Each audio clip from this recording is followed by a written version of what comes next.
10 seconds to go.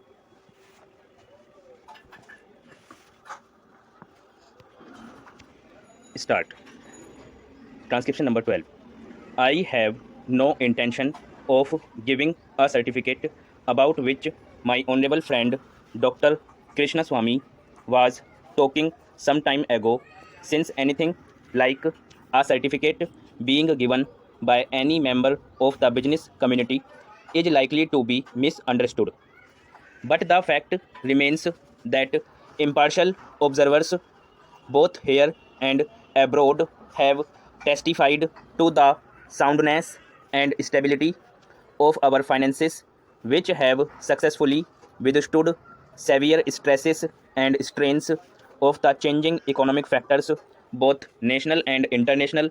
And for this, the fullest possible credit is due to the wise handling of the situation by our present finance minister. There have been criticisms on both sides. Some have described the budget as pro big business, as something which has brought about a boom in the stock exchange, and as something which has brought about satisfaction in the business circles. The fact is that if there has been any satisfaction, it has been due purely to negative features of the budget and not because any positive relief in any direction has been given to business or industry. It is true that there were certain fears in the minds of the business community that, in view of the expanding and growing needs of the center, the finance minister might resort to certain further additional taxation, and since those fears were not realized, there has been some slight recovery in certain stock exchanges. But that does not in the least mean that whatever relief and legitimate relief was due to the business and industrial community has received any adequate response from the finance minister. We have got to face the fact that we are at present engaged in the process of development.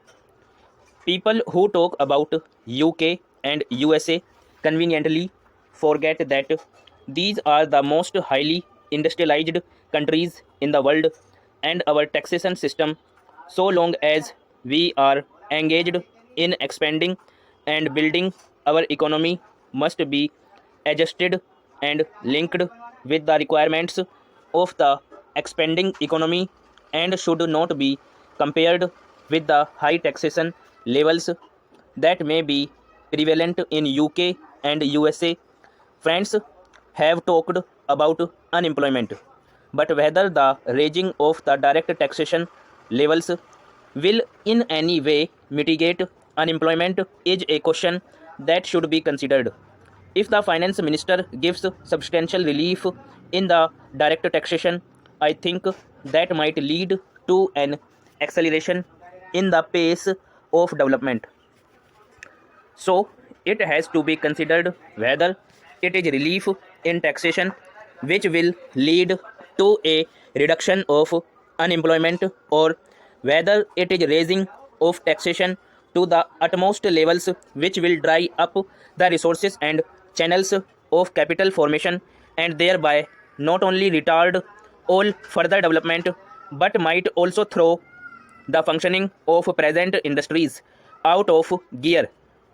So, my submission is that when the Taxation Enquiry Committee has been appointed, it is only logical to expect that no substantial changes in the taxation structure will be made until the findings of that expert committee are known, until we know the incidence of taxation in the various sectors of our economy.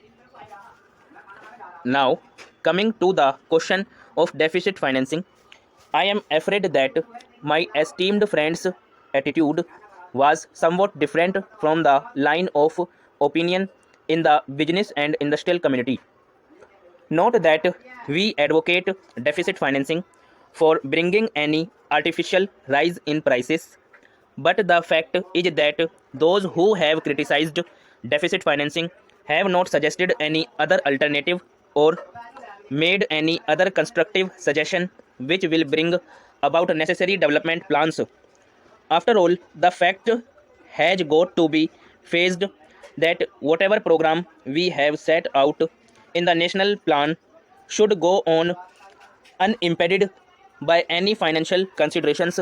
An assurance has been given by the finance minister that so far as financial resources are concerned, he will ensure that the 5-year plan will not in any way be retarded. In this connection, I can only say that deficit financing is one thing so far as the revenue budget is concerned. So far as normal expenses and expenditure are concerned, certainly nobody would advocate deficit financing, which might be very undesirable. But when it is a question of doing something abnormal, of investing something in productive channels, then certainly some risk has got to be taken, and I think the finance minister has been fully cautious in taking whatever measures he has so far. We know the measures that the government took for contracting money supply about the end of 1950 and certain other measures adopted which brought about a slump. Also, from time to time, the finance minister did not hesitate to mop up the surplus, which, as the records would show, has been about rupees 300 crores during the past 4 or 5 years.